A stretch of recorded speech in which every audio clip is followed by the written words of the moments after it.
மக்களுக்கும் மண்ணுக்கும் அப்படின்ற மாதிரி ஒரு அடையாளமே சொல்லிட்டு போயிட்டாங்க. அந்த படத்துல நீங்க 2 பேருமே நடிச்சிருந்தீங்க. ஆமா. ஆனா உங்க இதெல்லாம் இல்ல.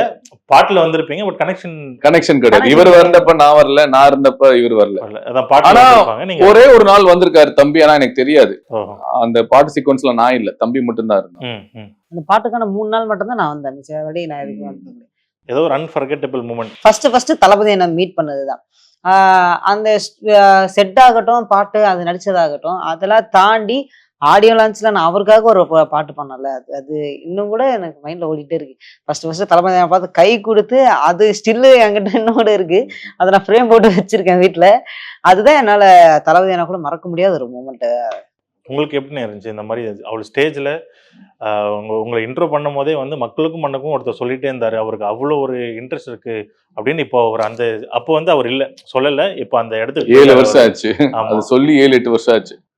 சரி, நான் என்ன நினைக்கிறேன்னா, இந்த பிரபஞ்சம், இந்த பஞ்சபூதங்களுக்கு நீங்க நேர்மையா இருந்தீங்கன்னா, உங்க எண்ணம் நல்லா இருந்துச்சுன்னா, அந்த பிரபஞ்சம் வந்து உங்களை வாழ்த்தும், உங்களை வந்து உயர்த்தும். இதை நான் 100% இல்லை 200% நான் நம்புறேன்.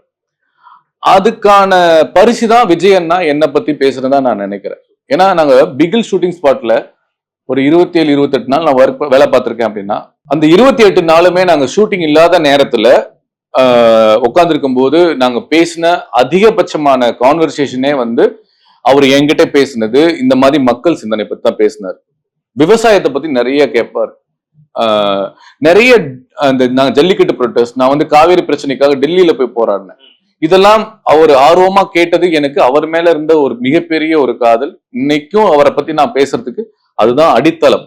அது தாண்டி இன்னைக்கு தமிழ்நாட்டுல விஜய்னா அது வெறும் பெயர் இல்லை, 1 கோடி மக்களோட உயிர். தமிழ்நாட்டுல 1 கோடி மக்களோட உயிர் நான் சொல்லுவேன். கண்டிப்பானே.